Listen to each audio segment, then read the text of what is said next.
Great, yeah. So today's event, Finding Mentorship, Collaborators and Teammates in Academia, will be a session covering the importance of finding good mentorship, collaborators and teammates in academia, and the qualities of great mentors, collaborators and teammates, and the need for the same will be discussed. The session will also include ways to seek out mentors and collaborators and how to be a great team player. Additionally, the session will include how to address and recognize any red flags and warning signs and address the same. Resources and information on how different mentorship programs out there will also be provided. So today I am joined by some amazing hosts, Pooja and Sneha. So Pooja is a master's in applied psychology student from University of Mumbai. She is passionate about science, increasing its accessibility,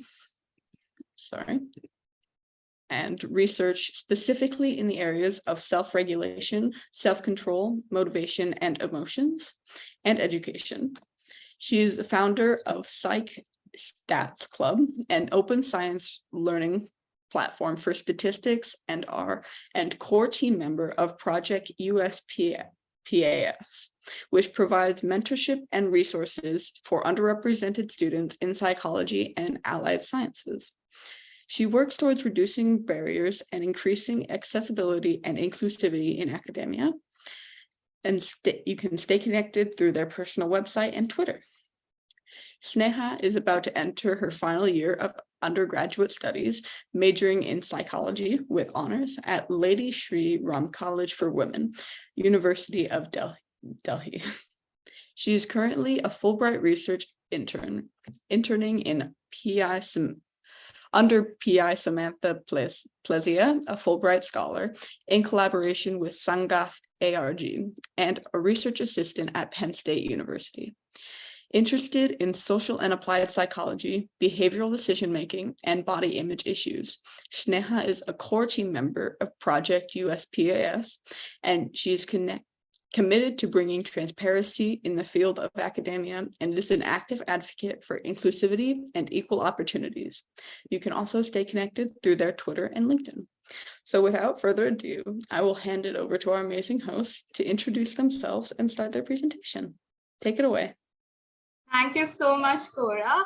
And thank you everyone for joining us today. And thank you to Simply Neuroscience for giving us this platform. We are very excited to be here. So unfortunately, there are like heavy rains here in Mumbai right now. So I wasn't sure if I was going to be able to make it to the session. So to be on the safer side, to prevent any Wi-Fi issues from disturbing the presentation, I have recorded my part of the session. So my co-host Sneha will now be introducing herself and playing the recorded part of my session. And then she will be hosting her part live, and then we will open the floor for any Q&As. So in my recorded part, you will also find my introduction. So again, it should not get too repetitive, so I'm not going to say much.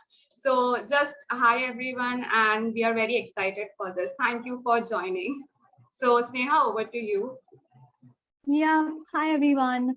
I hope everyone's doing great, and Cora did a great job at introducing me, so I don't think I need to repeat my introduction. I'm quickly going to begin with the portion on mentorship.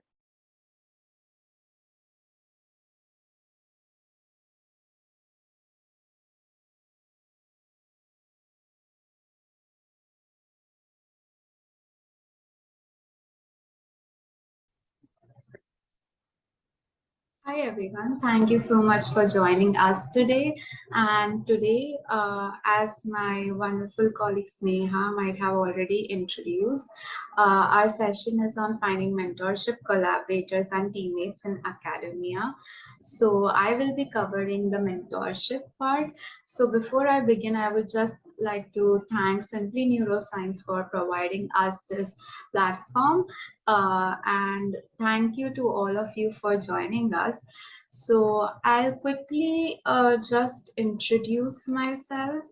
So, hi, I'm Pooja and I'm a master's student at University of Mumbai. I'm doing MA in Applied Psychology and my research interests include self-regulation, self-control, emotion regulation, motivation and habits. And I'm the founder of Psych RStats Club, which is an open science platform for learning R and statistics. And apart from this, I'm also a core team member of Project USPAS, where we help, where we provide mentorship in finding research opportunities before grad school. So yes, I was looking for this slide. So yeah, here you can find my introduction and my colleague's introduction. So I'll move to the slide with my part. So I also want to add that when it comes to accessibility, I admire what Simply Neuroscience has done, especially organizing this amazing series of workshop. So yes, this is a really great opportunity and I'm very glad to have this platform. So now coming to mentorship. So mentorship is basically the relationship between a mentor and a mentee. Now, a mentor is someone who is experienced in a particular domain and is ready to guide the mentee in that domain. Now, why do we need mentors in academia? So, academia is actually full of hidden curriculum. So, hidden curriculum is anything which is required to succeed in academia, but it is not generally taught as part of any course. This includes something like writing your SOP or reaching out to professors for letters of recommendation and many such things. So academia has such huge hidden curriculum and mentors can help you figure that out. Then mentors can help you learn research skills, job application skills, and many things that are necessary for your career here.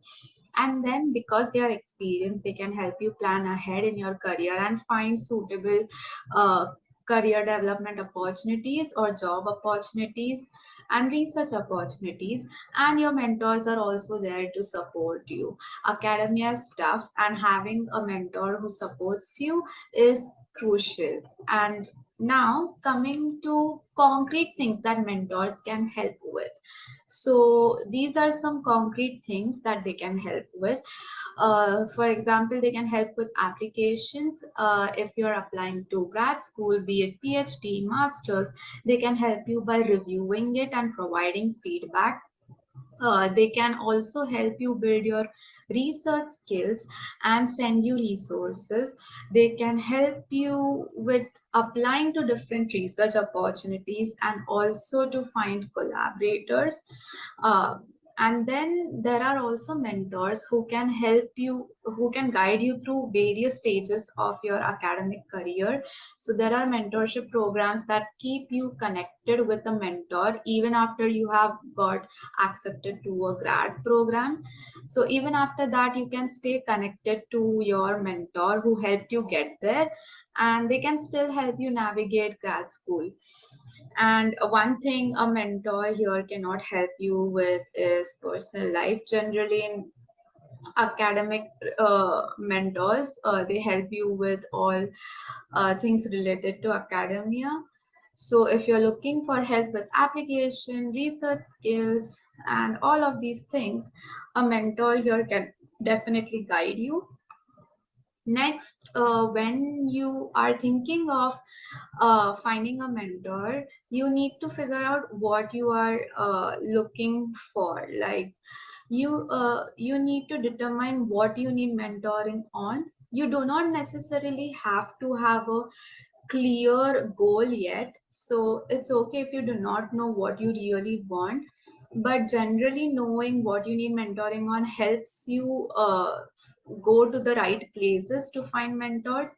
For example, if you know you need mentoring on applications, there are many mentorship programs who connect you with mentors who can guide you with your applications. So usually these programs connect you with grad students who have been through applications, and they can guide you with it. We will be covering these mentorship programs soon. And then you can also find mentors at RAships, internships. These mentors help you figure out your research skills as you work in a lab. Then you can individually approach people via cold emailing if you're interested in working with them and be a mentee under them. I will be talking about my personal experience as a mentee. So yeah, I will be talking about it soon. Now coming to how do you approach mentors. So first you need to approach mentors via email. It's the professional standard way. So approach them via email. If you're approaching someone, let's say at a university, you are approaching a professor, you can get their email on their university website, or even their research papers, you can find their emails. So once you get their email, draft the email, make sure you introduce yourself and mention your purpose of emailing. You can say you are looking for mentorship, and you can mention your research interests, and mention their work as well, and how you two fit together. So if a professor sees that you two have similar research interests, they would be more likely to take you under them as a mentee. So cover their work and how you two fit together, and then towards the end of the email you can request them for a Zoom meet, or ask them if they would like to further discuss it on the email. And just make sure you keep the email concise, and it shouldn't get too long. Generally 3 paragraphs or 4 or 5 lines is acceptable. And then once you send this email, make sure you wait at least 2 weeks before sending a reminder. So generally professors are very busy. So unless if they are very busy, they might just forget to respond. So it's always great to send them a reminder. Then one thing you shouldn't do is spam. If they haven't responded even to the reminder, it's a sign that they are not interested, and it's best to move on from that. And another thing you shouldn't do is asking any personal questions. So just do not ask any personal questions, and do not keep the email too lengthy. Do not use wrong salutation. If you are approaching professors in US, the standard is doctor and their last name, for example, Dr. Sperry. But be mindful of the culture. If you are approaching a professor in India or another culture where the norm is calling sir or ma'am, like in India, some professors prefer being called sir or ma'am. So make sure you are more aware of the norms in the culture and use the salutation accordingly. Generally, doctor and last name is the go-to when you are emailing professors in US. Then make sure you are spelling them correctly, spelling their names correctly. And then do not be impatient with follow-ups. Wait at least 2 weeks and then send a follow-up email. Now, these are some signs that you got yourself a great mentor. If they are experienced, that is, they have taken mentees under them before, that is a great sign. They are reachable, they respond to your emails within 2 to 3 days, that is a great sign. Then they provide constructive feedback. If you send them something for feedback and they point out how it can be improved without putting you down or without insulting you, and showing really how it can be improved, that's constructive feedback. And they are also supportive and empathetic. Again, academia is tough, so having a mentor who is supportive and empathetic goes a long way. And a good mentor also doesn't allow you to self-reject. Many times we do not even apply for opportunities thinking we are not good enough. So a great mentor wouldn't allow you to self-reject. Some of the red flags are that they are directing personal insults at you.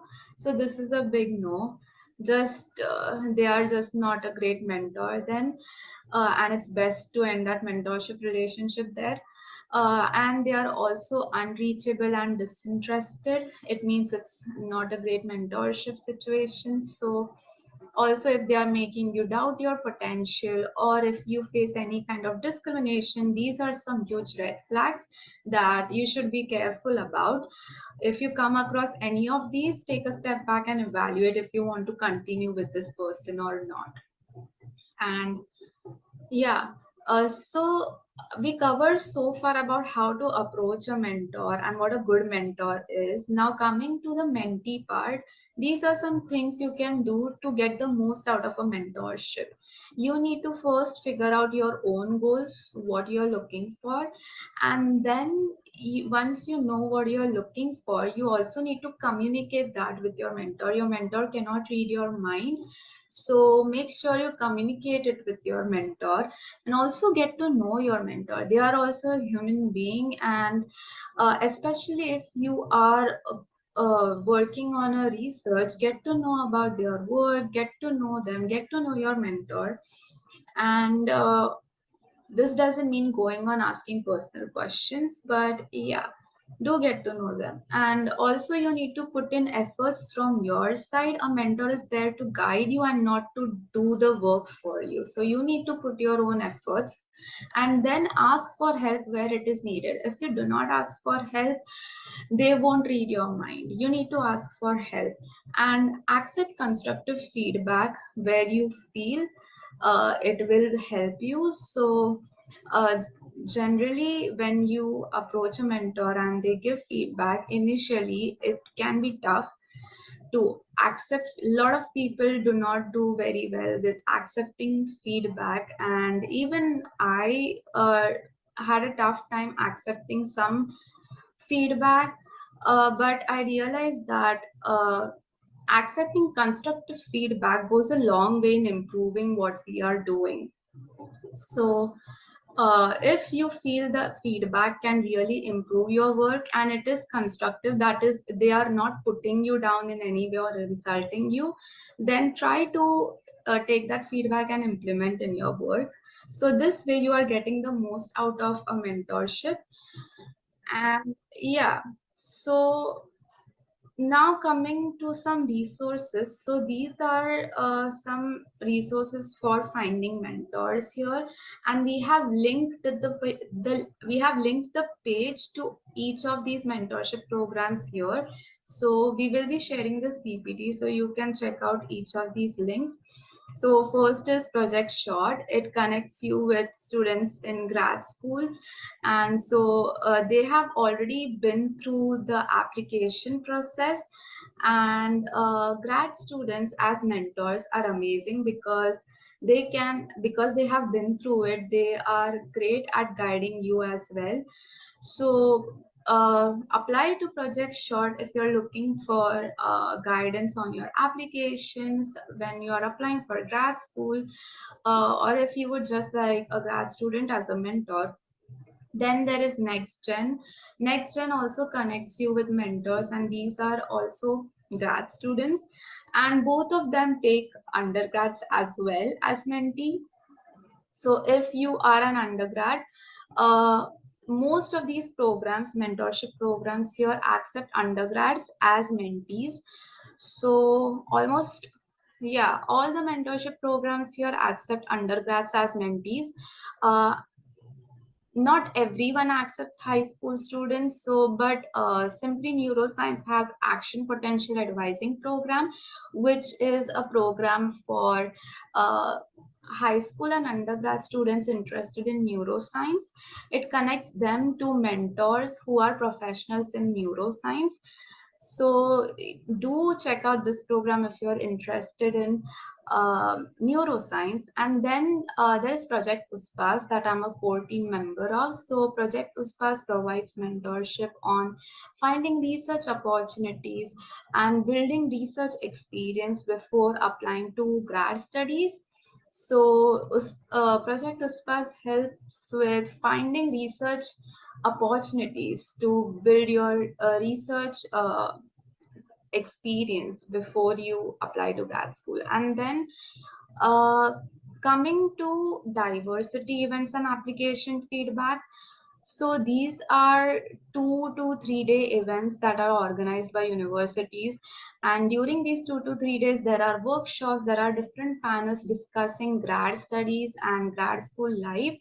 And professors, PhD students all participate in this. And in these diversity events, there are also feedback sessions where feedback is provided to participants on their applications.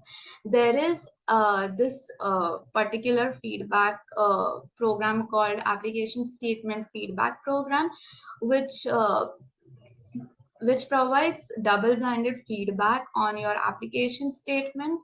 So these are postdoc professors and PhD students who are providing feedback on your material.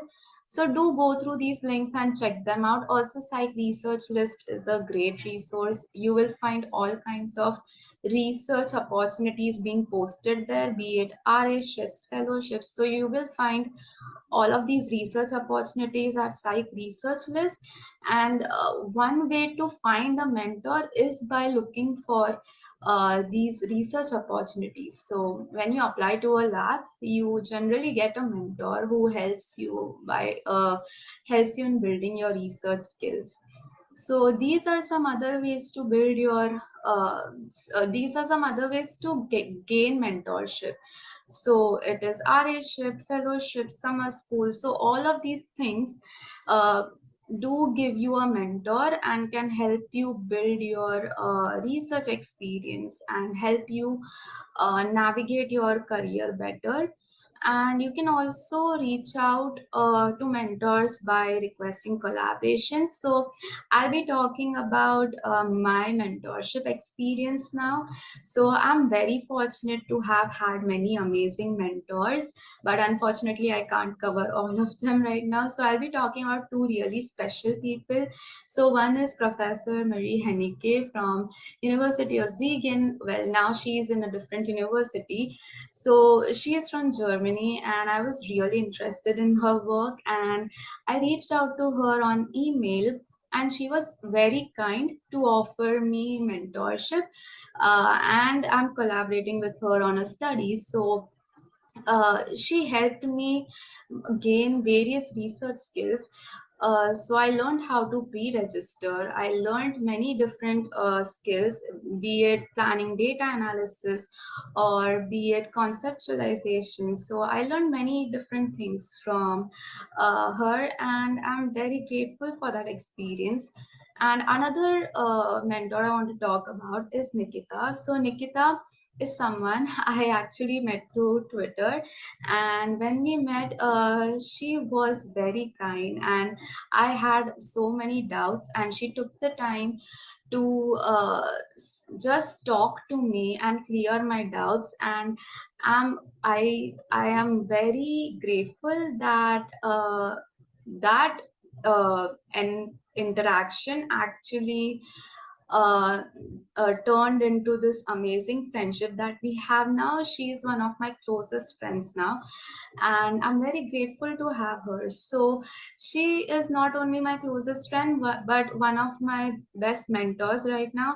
So even now, she pushes me, she motivates me to, you know, try out different things. So I also consider her as a mentor. So yeah, I hope everyone here is also able to find such amazing mentors, because mentors can really change things for you. Like I feel very grateful to have had the mentors I've had, and I hope everyone here also finds the same.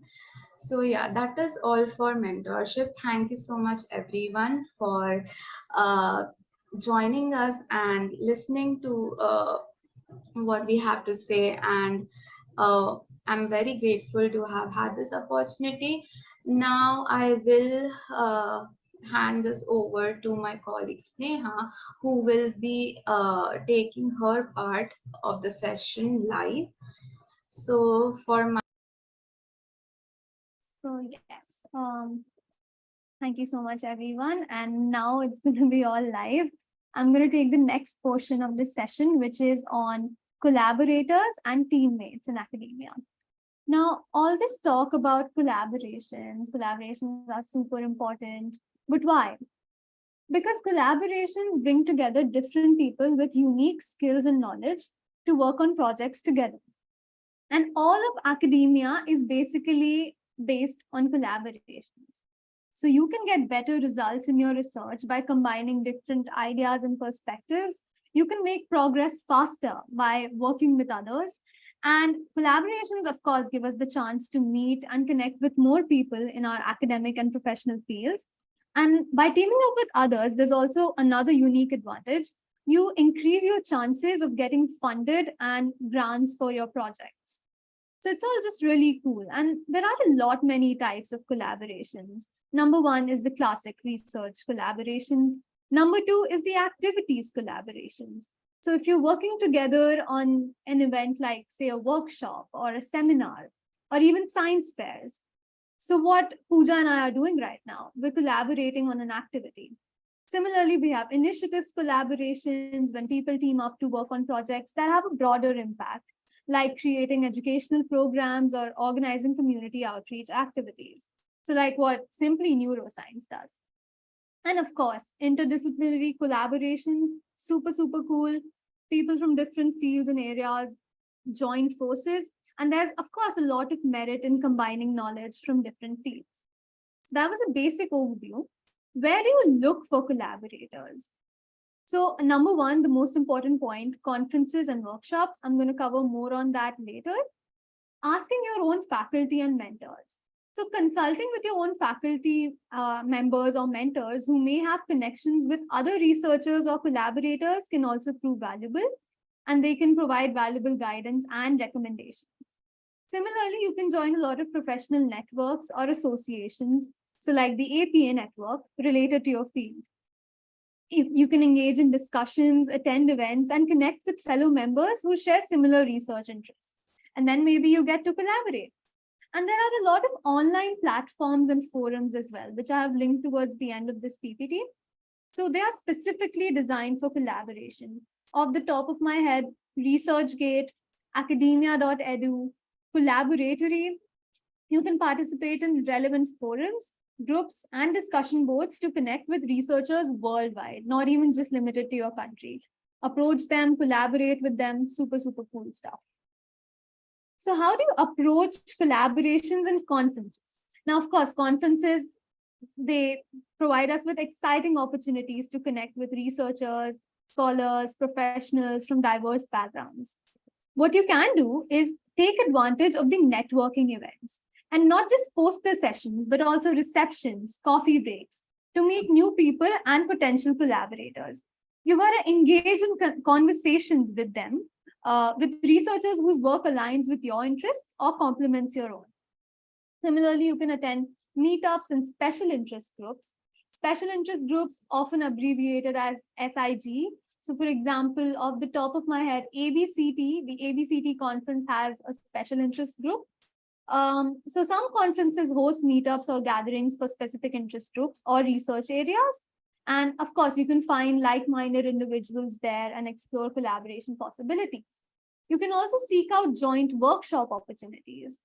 Some conferences offer this, and you can consider participating in these activities to work on projects with researchers from different institutions or disciplines. Then participating in panel discussions. Attending panel discussions related to your field of interest often provides insights into the current research trends and challenges. So after the session, you approach the speakers or fellow attendees to discuss shared interests. And you never know, you might just find a collaborator over there. Then perhaps the most important point, showcase your research.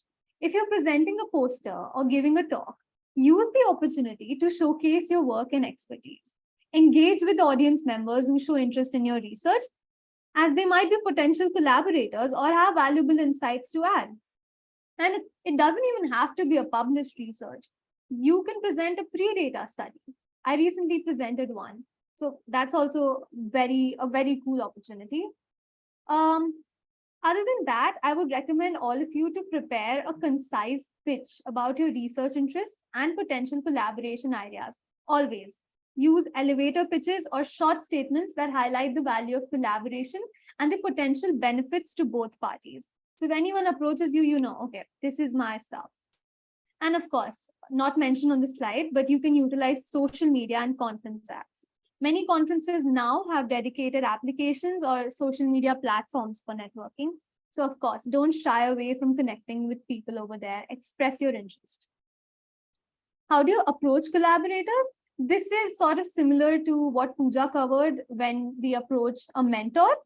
So of course, you need to research their work. You need to personalize your message and explain why you're interested in working together and highlighting common interests or goals. And clearly articulate your collaboration idea, or better yet, a proposal. And what you bring to the table, what you bring to the collaboration, and highlighting how the collaboration can be advantageous to both parties. And of course, this goes without saying, but you got to be professional and polite. Use a respectful tone and address the collaborator with proper salutations and acknowledgements, and proofread your message for clarity and professionalism. Now the don'ts, just the basics. Don't send generic or mass emails or sending the same message to multiple potential collaborators. You've got to show genuine interest to get collaborators. Don't be pushy or demanding, and avoid assuming the collaborators' availability or interest without discussing it first. And respect their decision if they decline or express their limitations. Now, this is one question that I often get. Is collaborating with friends a good idea? Yes and no. While there are a lot of pros to collaborating with friends, there are a lot of downsides too. I have personally collaborated with friends on a lot of my research projects, and there's this shared understanding and rapport. I can openly communicate with my friends, and we have this strong foundation of trust and reliability. And of course, because we are friends, there is this enhanced communication between us. But there are a lot of considerations as well. You have to assess whether your friends have the necessary skills and expertise required for the particular collaboration at hand. It's important to ensure that they can contribute effectively to the project. And collaborating with friends can sometimes blur the lines between personal and professional relationships. So you got to make sure you establish clear boundaries and expectations to maintain professionalism. And then again, related to that, disagreements or conflicts can arise during collaborations. So you have to consider how you and your friends handle conflicts and whether you can address them effectively without affecting your personal relationship. And while collaborating with friends seems like the easy option and the comfortable option, it's also valuable to seek diverse perspectives. Go beyond your friends. Collaborate with individuals from different backgrounds and experiences to get fresh ideas and insights. Now, of course, we have a lot of challenges when we collaborate.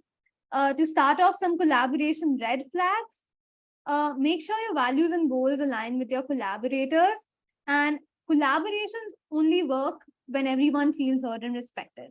So if you're not being listened to or your ideas are always ignored, it might be a red flag. It's important to have collaborators who are committed to the project. And if someone isn't putting in the effort or doesn't take it seriously, you cut them loose. Apart from that, other challenges, differences in work styles and schedules. You need to agree on a plan beforehand that accommodates everyone's schedules and find ways to work together effectively. Conflicts in decision making. Establish a fair process for making decisions and ensure everyone has a chance to express their opinions. Keep communication open and regular using tools like group chats or video calls, whatever. Unequal distribution of work, another very important point. Clearly define roles and responsibilities from the beginning and regularly check in to ensure everyone is contributing fairly. Collaborations can be really rewarding, but they also require effort and good teamwork. And you can, of course, achieve amazing things and make a real impact in academia if you can work through these challenges. Now, a related point, deciding on the authorship order. It's essential to ensure to decide on some parameters beforehand to ensure fairness, transparency, and proper recognition of each collaborator's work. So some things you need to keep in mind: contribution and substantial involvement.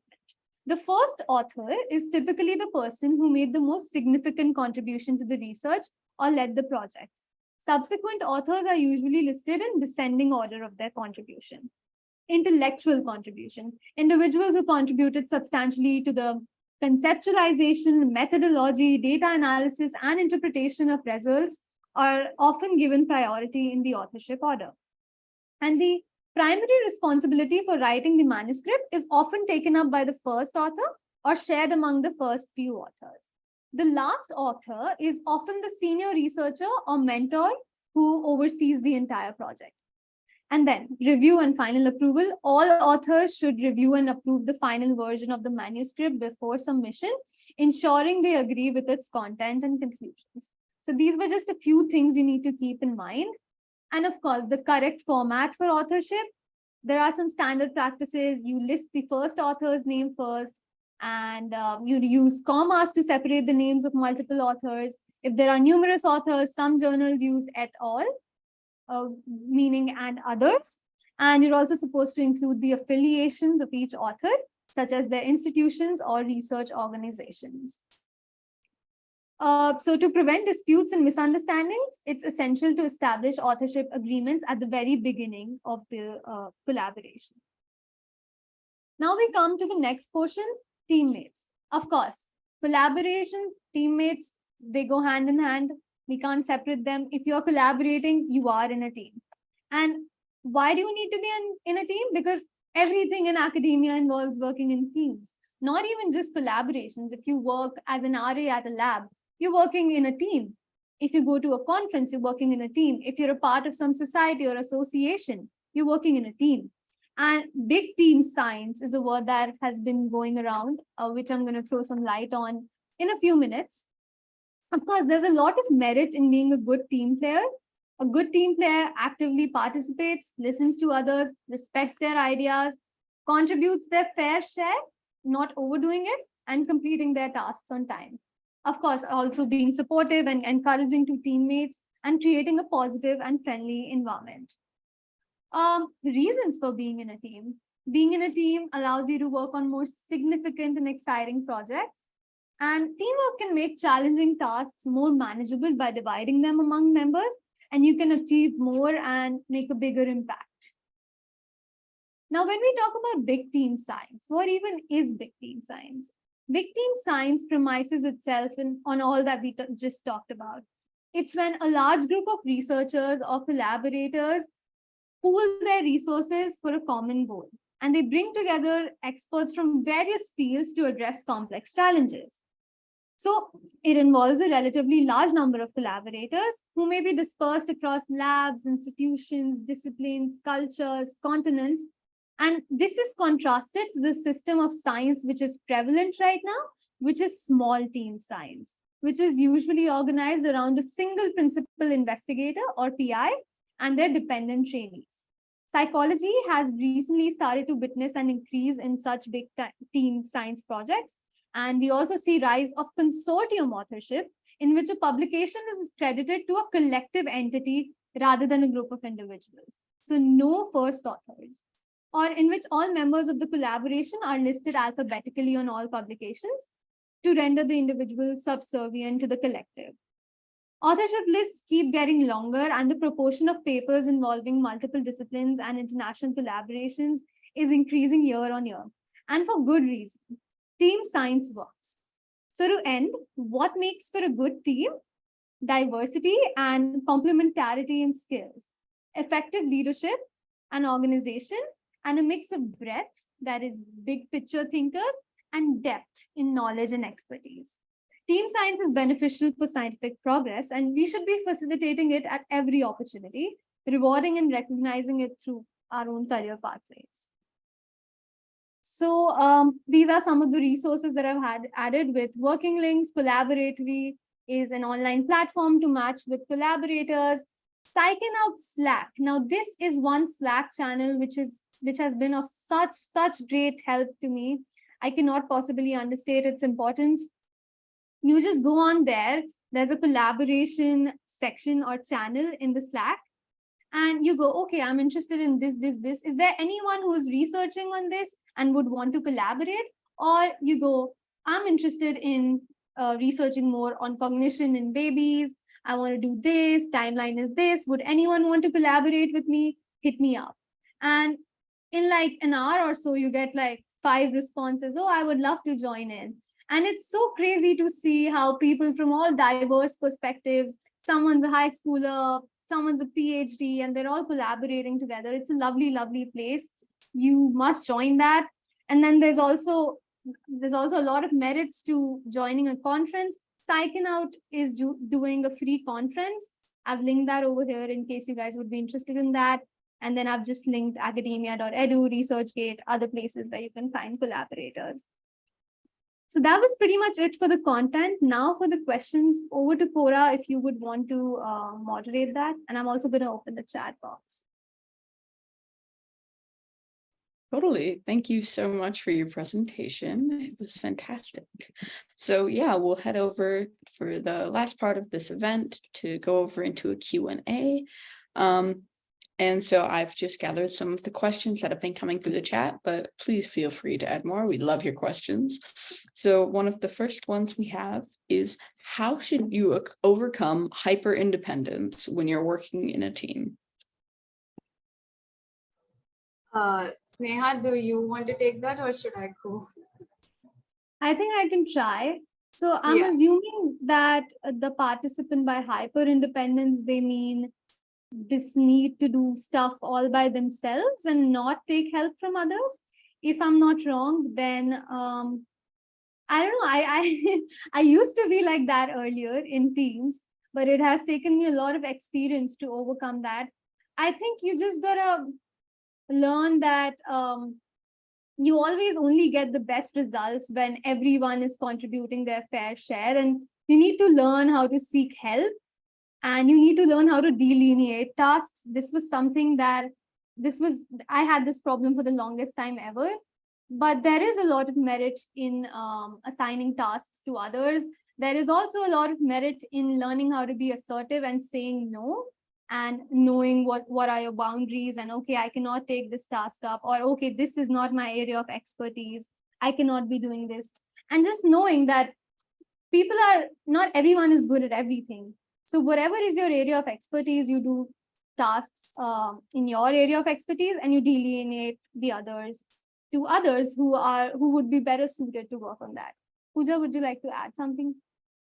Yeah, no, the answer you gave, I very much resonate with that. So another thing is basically, in my case, I am a hyper independent when I have like learned that, you know, there have been instances where I couldn't trust some people. So that actually made me more hyper independent. So if you realize that you are hyper independent, and then you want to, for any reason, you want to become more open to others helping you, so you can start slow. It can be tough to trust people. It can be really tough when you are used to doing everything on your own.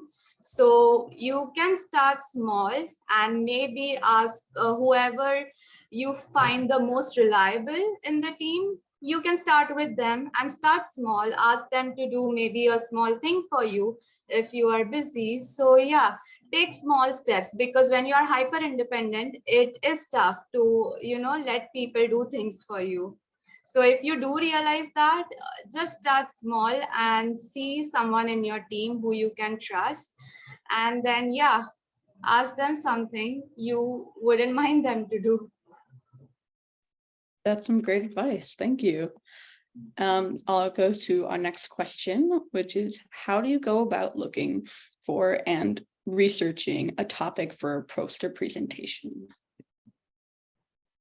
Okay, so researching a topic for poster presentation. So while this is not directly related to this mentorship collaboration, but connecting it to the topic we have.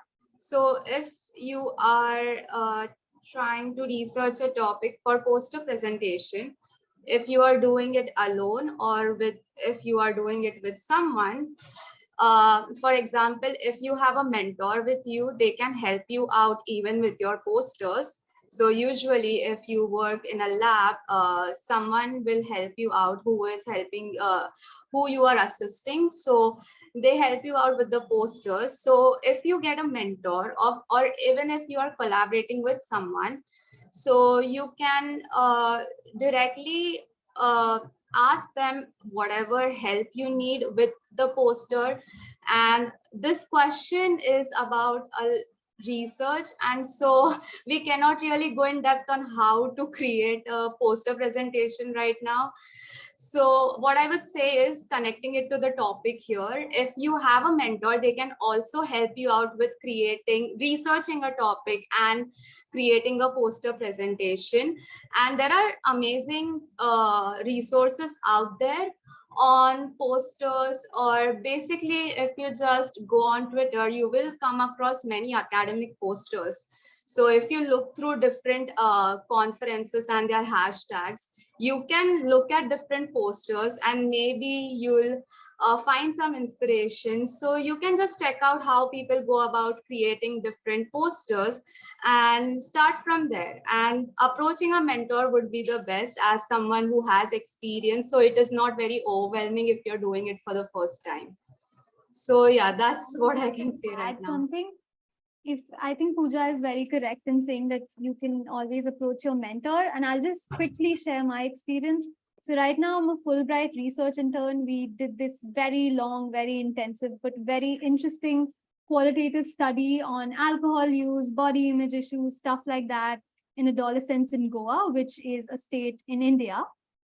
And so I realized that there were some portions of the transcript which we had already coded, but we weren't really using it for the main paper.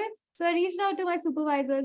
Hey, Sammy, do you think I can use this for a research presentation? And she was actually, I think she was the one who came up with this idea.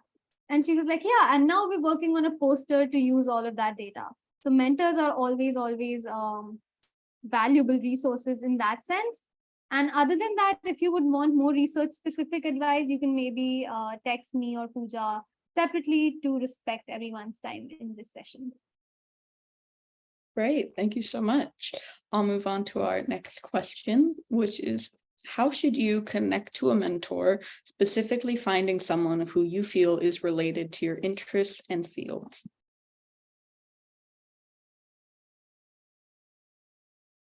Sneha, do you want to go or do I?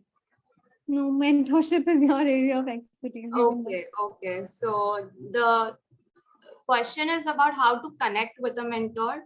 So you mean like how to reach out to them or look for mentors?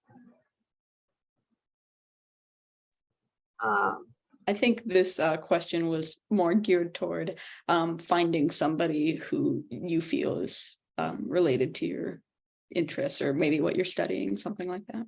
Okay, so yeah, so the question of how to find such mentors. So I'll talk about my experience of how I went about this. So I was looking for a mentor for a long time, and I just kept reading papers in my area, and fortunately I was able to find people quickly whose work really attracted me. So in my case, I found these people by just following what I like more of. So if you are trying to connect with a mentor who is interested, like whose research you are interested in, so you can just go on exploring their work, or basically to find different mentors, just explore the work out there.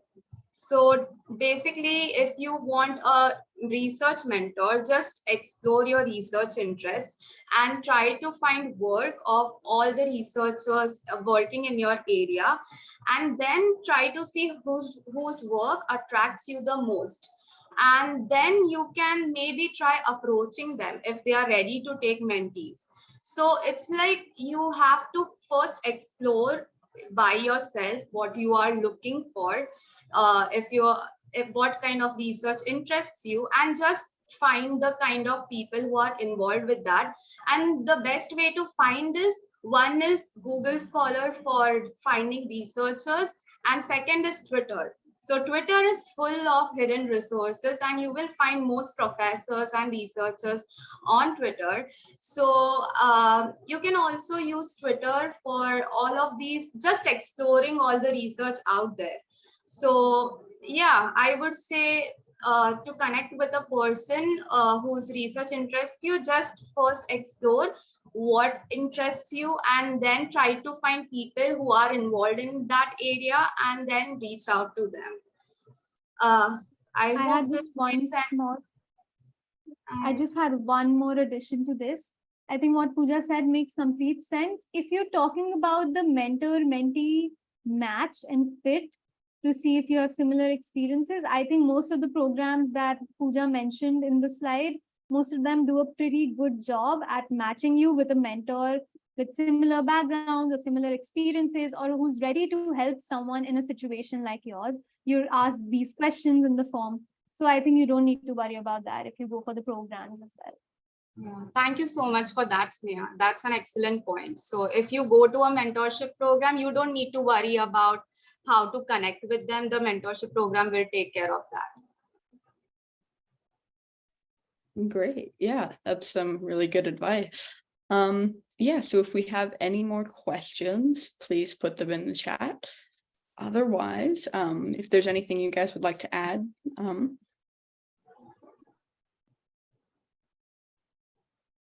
think I saw one question. Pooja, go ahead. I was just looking at the chat. Did we leave any question unanswered? I think the pre-data question, I think I saw one. Hold on. oh yes, the how to make pre-data studies sound interesting.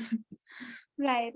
Okay, not very, very related to the session at hand. But then again, what I think works for pre-data studies is just you showing a lot of enthusiasm about the topic at hand. Okay, we really want to be doing this. We really want to scale it up, and involving others at the conference. We need your inputs. What is your opinion on our methodology? What is your opinion on the, if you're doing an intervention, what is your opinion on these intervention components? How can it be made better? What are your views on this? I think pre-data studies are an excellent, excellent way to meet new collaborators in that sense. I think there's also another question about what a good research question is, and if it is specific and new enough. I think you can hit us up personally for that. It's not very related. There's one question which is relevant, very relevant to this: how to turn down a mentorship. So if you do approach multiple people and you do receive mentorship opportunities from them, it can be tough. Like, you approach them and now you are turning it down. So that can be really tricky.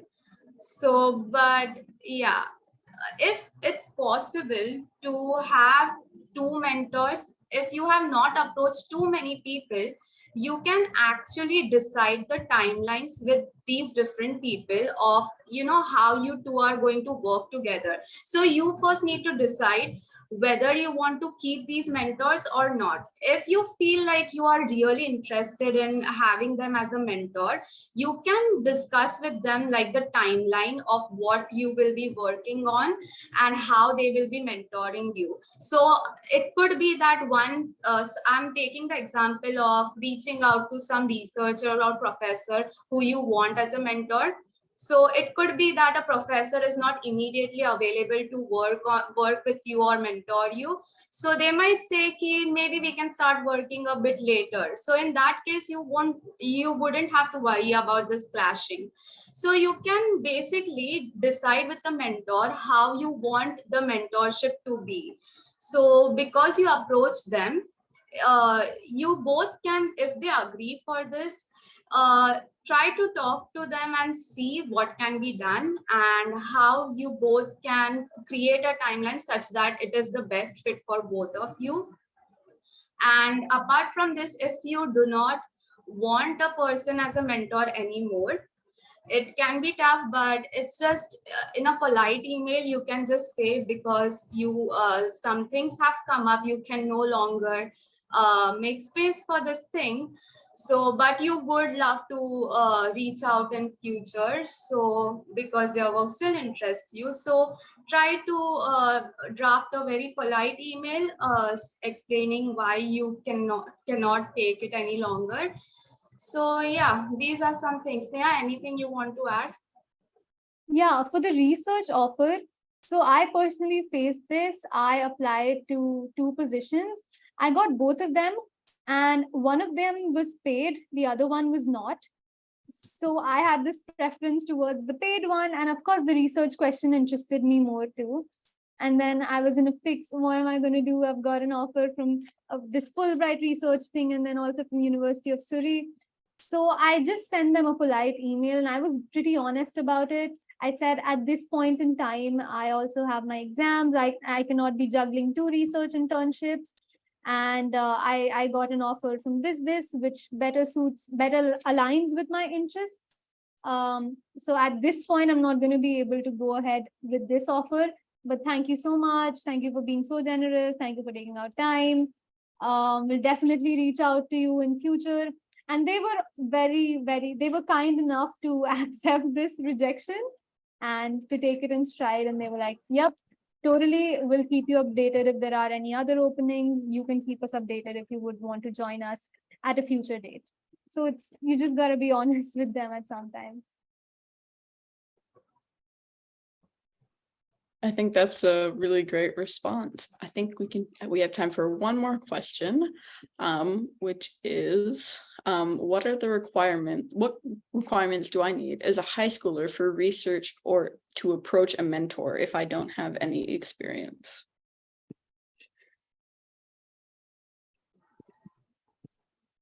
To get a mentor, you don't have to have an experience. So mentorship is to enable you to get experience. So to have a mentor, you do not really need any experience. Wait, your question was specifically what requirements do I need as a high schooler for research or to approach a mentor, as I do not have any experience. So when you are approaching someone for mentorship, it's best to be honest, like what you need mentorship on. So if you approach someone telling them you are looking for mentorship and learning research skills, they wouldn't expect you to already know everything. So mentorship is all about helping you build skills. So you are not going into a mentorship by being an expert. So it's okay if you do not have experience. There are all these mentorship programs that we mentioned. They do not need anyone to have any experience to apply to it. So mentorship is supposed to help you to build your skills. So yeah, do check out all the mentorship programs. The links are provided in the PPT. So the link I have shared for the PPT here in the chat. If you check there in the resources and click on it, so those links will take you to the mentorship pages. So do check them out. And yeah. And for the research part too, I don't think you need any experience. You learn by doing, so you got to start somewhere. Great. I think we can wrap it up there with only a minute to spare. So thank you all for joining our event. Thank you to our amazing hosts. This was a great presentation, and I personally really enjoyed it. So again, thank you all for coming and have a great day. Bye-bye. Bye. Thank you so much, everyone. Thank you, Cora. everyone.